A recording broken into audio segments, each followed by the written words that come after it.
And it's all about tax cuts this week. It starts today. Parliament's not sitting, but they're all back in town. Joining me now is Labor frontbencher Andrew Leigh, who's always in town because this is your hometown. Where is Labor at? What is your position on the tax cut package at the moment? Laura, we want to make sure that more Australians get a bigger tax cut sooner.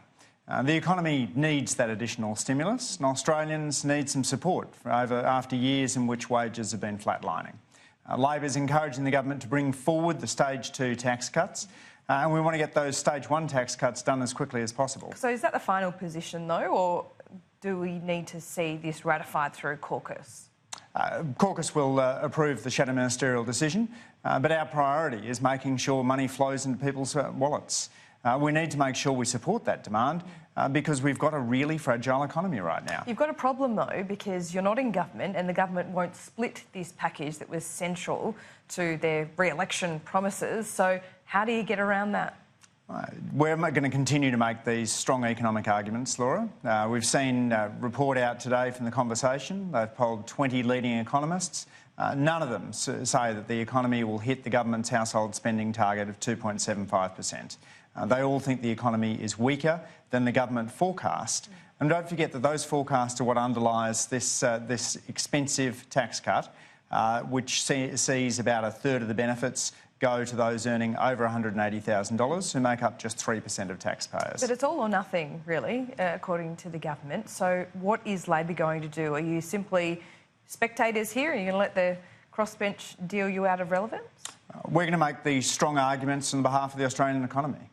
We need to be responsible economic managers. An environment in which the New York Fed says that there's a 29% risk of recession, and the Conversation panel put a similar figure on recession risk in Australia. We need the fiscal firepower to fight that downturn in Australia. Labor is the only political party that believes everybody should get a tax cut in this term of government. Scott Morrison is tied to bipartisan supported tax cuts. His 2024 tax cuts for the simple reason that he knows if he didn't do that, that stage 3 alone would not pass the parliament. Stage 3, well, Centre Alliance seems to be coming on board with stage 3. Others will do what they do. Labor will be arguing for the opportunity cost of this. I mean, if you support raising Newstart, you believe we need to spend more on infrastructure, you believe we need to spend more on schools and hospitals. That's not what Labor's arguing. Labor's arguing to bring stage 1 and 2 forward. It's not arguing that you should increase Newstart. As an economist, wouldn't that be a bigger boost to the economy? Laura, I'm making a different point. I'm making the point that the opportunity cost of locking in extremely expensive tax cuts is that it becomes much more difficult to increase Newstart. Were Australia to suffer a significant downturn, we'd want to be looking at things like bringing forward infrastructure and stimulating spending. So if that becomes much harder. If the government passes this entire package of tax cuts with the help of the crossbench, will Labor then walk back its commitment to increase Newstart? We've just lost an election. We will devise our policies for the next election as we come up to that poll. But I'm making the simple point that every time you cut taxes, something's got to give. And for those who believe that the Newstart allowance is too low, they need to recognise that there's a trade-off, and that if you provide these very expensive top-end tax cuts, then that makes it more difficult to go ahead with other policies, so whether that's infrastructure, that schools. You might support this tax cut package, depending on what caucus says. Our focus right now is on securing our amendments, is on making sure that more Australians get a tax cut immediately. It's not a no then? We're focused on making sure that the government does the right thing. And let's not forget, Laura, today is the 1st of July.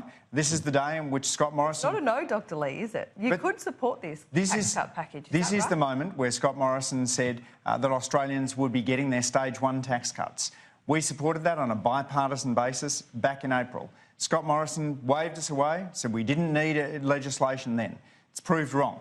And so this is not only the first day of the fiscal year, it's the first broken promise from the re-elected Morrison government, who said that people would have a tax cut flowing immediately. Just quickly before I let you go, Christopher Pyne, he's taken on a job with EY, formerly Ernst and Young. Do you see a problem here? It certainly looks to me like it's a breach of the Ministerial Code of Conduct, and it's up to the Prime Minister and Christopher Pyne to explain why it's not. Both of them are typically pretty quick to front the cameras, but neither of them been willing to front the cameras on this one. I think that if Mr Pyne doesn't step back from engagement in his former portfolio, then members of the Morrison government should leave him out in the sort of cold that Canberra's experiencing right now. We'll see. Dr. Lee, thanks so much for your time. Thanks, Laura.